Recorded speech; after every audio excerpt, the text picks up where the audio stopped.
చేతిలో సామాజిక అస్త్రం number one number one. Welcome to number 1 news. నేను నందిని. విజయవాడ నగరంలోని న్యూ రాజరాజేశ్వరిపేటలో డయేరియా వ్యాపించి వారం రోజులు గడిచినప్పటికీ ఇంతవరకు అదుపులోనికి రాలేదు. రోగుల సంఖ్య రోజు రోజుకు పెరిగిపోతుంది. ప్రస్తుతం 450కి పైగా డయేరియా కేసులు నమోదయ్యాయి. ఫుడ్ పాయిజన్ వల్ల డయేరియా వ్యాప్తి చెందిందని అధికారులు చెబుతుండగా కలుషిత మంచినీరు వల్లే డయేరియా వ్యాపించిందని స్థానికులు, రోగుల బంధువులు చెబుతున్నారు. గడిచిన వారం రోజుల నుంచి మంచినీరు సరఫరా నిలిపివేసిన అధికారులు ఇంటింటికి మంచినీళ్ల క్యాన్లు సరఫరా చేస్తున్నారు. న్యూ రాజరాజేశ్వరిపేటలో ఏర్పాటు చేసిన తాత్కాలిక వైద్య శిబిరంలో వైద్యుల సంఖ్యను పెంచామని, రిపోర్టులు వస్తేనే డయేరియాకు కారణమేంటో తెలుస్తోందని చెబుతున్నారు. ఇది ఇలా ఉండగా తాత్కాలిక వైద్య శిబిరంలోకి మీడియా వారిని అనుమతించకపోవడంతో లోపల ఏం జరుగుతుందో తెలియక రకరకాల పుకార్లు వ్యాప్తి చెంది స్థానిక ప్రజలు భయభ్రాంతులకు గురవుతున్నారు. మనం విజయవాడలోని న్యూ రాజరాజేశ్వరిపేటలో అయితే ఉన్నాము. ఒక డయేరియా మహమ్మారి అయితే గత వారం రోజుల నుంచి వ్యాప్తి చెందుతుంది, భయంకరంగా వ్యాప్తి చెందుతుంది. వందల మంది కూడా ఆసుపత్రి పాలైన సందర్భాలు కూడా ఉన్నాయి. అయితే ఇక్కడ మనం ఈరోజు రాజరాజేశ్వరిపేటలో ఎక్కువ ఈ ఏరియాలోనే, ఇప్పుడు మనం ఉన్న ఏరియా పోలీస్ స్టేషన్ పరిధిలో ఉన్న ఏరియాలో ఉన్నాం. పోలీస్ స్టేషన్ పక్క వీధిలో ఉన్నాం మనము. ఇక్కడ డయేరియా చాలా మందికి వచ్చిందని అయితే తెలిసింది. ఇక్కడ ఉన్న ప్రజలతో మాట్లాడే ప్రయత్నం అయితే చేద్దాం. అమ్మ, ఈ రోడ్లోనే ఎక్కువ డయేరియా వ్యాప్తి చెందింది అని తెలుస్తూ ఉంది. అసలు మీ ఇంట్లో ఎవరైనా ఇబ్బంది పడ్డారా? మీ రోడ్లో వాళ్ళు ఇబ్బంది పడ్డారా? అసలు ఏంటి పరిస్థితి ఇక్కడ?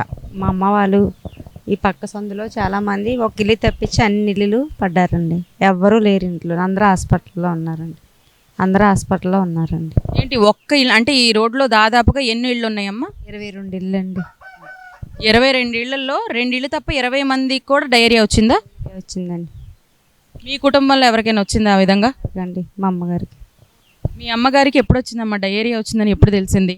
పోయిన బుధవారం నుంచి అండి. మీ అమ్మగారు మరి ఎక్కడ జాయిన్ చేశారు? భాను హాస్పిటల్ అండి.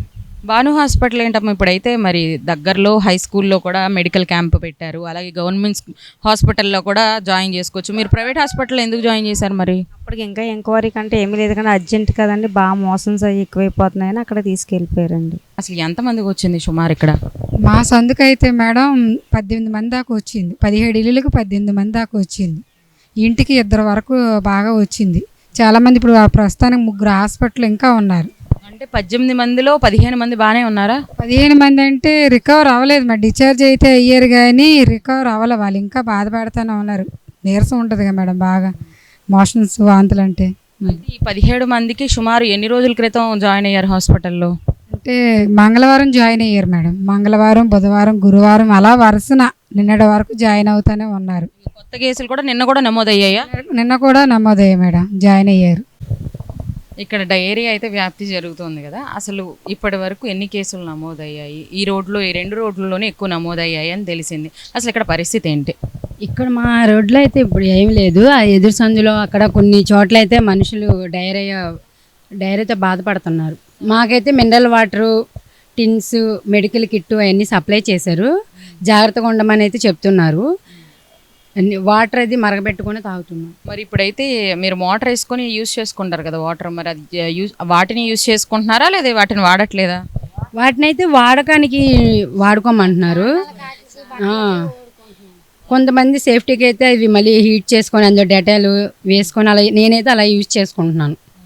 బట్టలకైనా సరే, పాత్రలు తోమటానికైనా దేనికైనా సరే నేను అలా హీటర్తో వేడి చేసుకుని అందులో డెటాల్ వేసి యూజ్ చేస్తున్నాను. గవర్నమెంట్ అయితే వాటర్ సప్లై చేస్తుంది కదా, మరి మీరెందుకు క్యాన్స్ పట్టుకుని వెళ్ళారు? వాటర్ సరిపోవట్లేదని.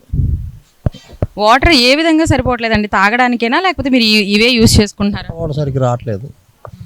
పంపులో వాటర్ కూడా పొద్దున సాయంకాలం వదులుతున్నాడు, అది మాకు సరిపోవట్లేదు.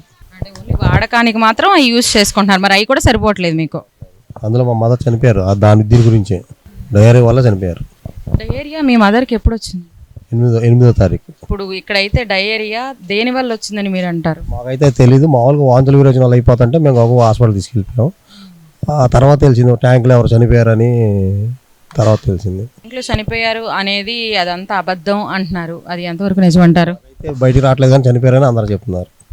అయితే దానిలో చనిపోయారంటారా నిజంగానే? దాన్ని సైలెంట్ చేస్తారు అంతే. అధికారులే కానీ లేకపోతే పోలీస్ అధికారులు కానీ లోపల ఎవరైతే గవర్నమెంట్ అయితే సిబ్బంది అయితే ఉందో లోపల పేషెంట్స్ పరిస్థితి ఏంటి, ఇంకా కేసులు నమోదవుతున్నాయా, ఇంకా కేసుల సంఖ్య తగ్గుతోందా పెరుగుతోందా అనేది ప్రజలకి ఒక మీడియా ద్వారానే నిజ నిజాలు తెలుసుకుంటే, అలాంటిది మీడియాని కూడా మీరు ఎలో చేయకపోవడం వల్ల ప్రజలు ఎంత భయభ్రాంతులకు గురవుతారు.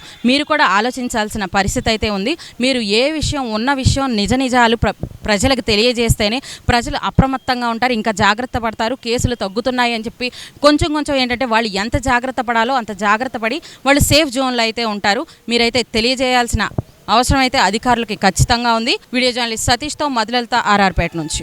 మరిన్ని లేటెస్ట్ అప్డేట్స్ కోసం చూస్తూనే ఉండండి నంబర్ 1 న్యూస్. సామాన్యుడి చేతిలో సామాజిక అస్త్రం.